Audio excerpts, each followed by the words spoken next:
Hindi ko alam kung paano ko sisimulan. Patuloy akong binabagabag ng nararamdaman. Napupuno ng mga katanungan ng isipan. Ang mga alaalang dapat sana'y masayang nakaraan ay naging mapait na karanasan. Paano mo ako nagawang iwan sa gitna ng laban? Paano mo ako nasikmurang bitawan gayong alam mong ikaw na lang ang natitira kong makakapitan? Mahal, bakit hindi mo man lang ako ipinaglaban? Alam kong maraming tanong ang sa atin nagkukulong simula nung palayain natin ang isa't isa sa relasyong nababalot ng sakit at lungkot na emosyon. Mga pangarap at nais ay tuluyang nawala nung sa pagkapit ay bumitaw ako bigla. Alam ko naman, di ako lumaban ngunit di ko yun sinasadya. Simple lang naman ang tanong ko. Maaari mo bang sagutin ng diretso? Minahal mo ba talaga ako? Kasi noong mga panahong tayo ay hindi ko kalkulado kung gaano. Dahil hindi ko ramdam yung pagmamahal mo at wala akong naramdaman, kundi ang kagustuhan mong sumuko. Uulitin ko, minahal mo ba ako? O sadyang pinili mo na lang talagang sumuko? Kung ang pagmamahal ay tatanungin, maaari ko itong sagutin sa salitang sobra. Oo, sobrang mahal kita. Kaso paano mo yun makikita? Kung ang mga mata mo'y nakatingin sa mali kong nagawa, oo, mahal kita.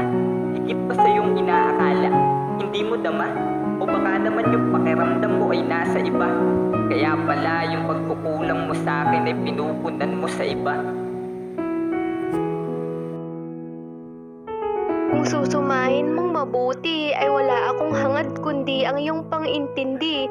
Nagkulang man ako ay labis na akong nagsisi dahil noong mga panahong napagtanto kong ako ang mali, handa na akong bumawi.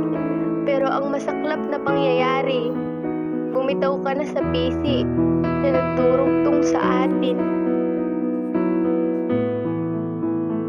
Alam ko rin naman na mayroon akong pagkukulang. Madali akong bumitaw at di man lang natin napag-usapan. Kung mas maaga lang sana na naramdaman natin ang pagkakamali ng bawat isa, di sana agaran pa natin itong naisalba.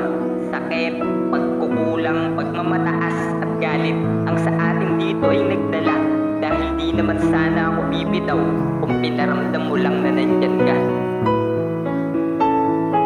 Marahil nga'y huli na ang lahat, ngunit sa huling pagkakataon ay hihingi ako ng tawad.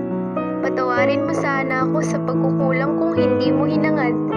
Kung magiging masaya ka sa mag-isa mong pag-usad, ay tatanawin na lamang kita habang humahakbang palayo ng banayad.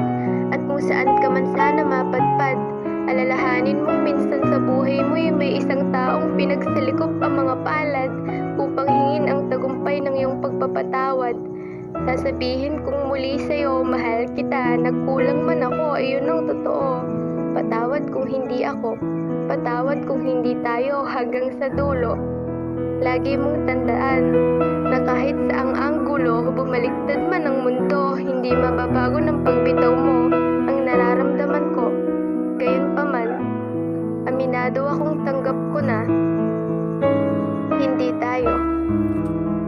Alam kong hindi sapat ang mga salita para maibalik yung dating nadarama, mga halik at yakap na pinadama sa isa't isa. Hindi na magkahawak ang ating mga kamay, masyado ng malawak ang agwat na nagsisilbing tulay sa pag-ibig nating nahimlay. Patawad sa aking kamalian, salamat sa panahong ika'y aking naging tahanan. Tanggapin na tayo'y nagtagkulang, marahil naman ang pag-ibig sa atin ay di nagkulang dahil ang kawalan ng pag-ibig sa isa't isa. Yun ang ating pagkukulang. Mahal kita, ngunit paalam.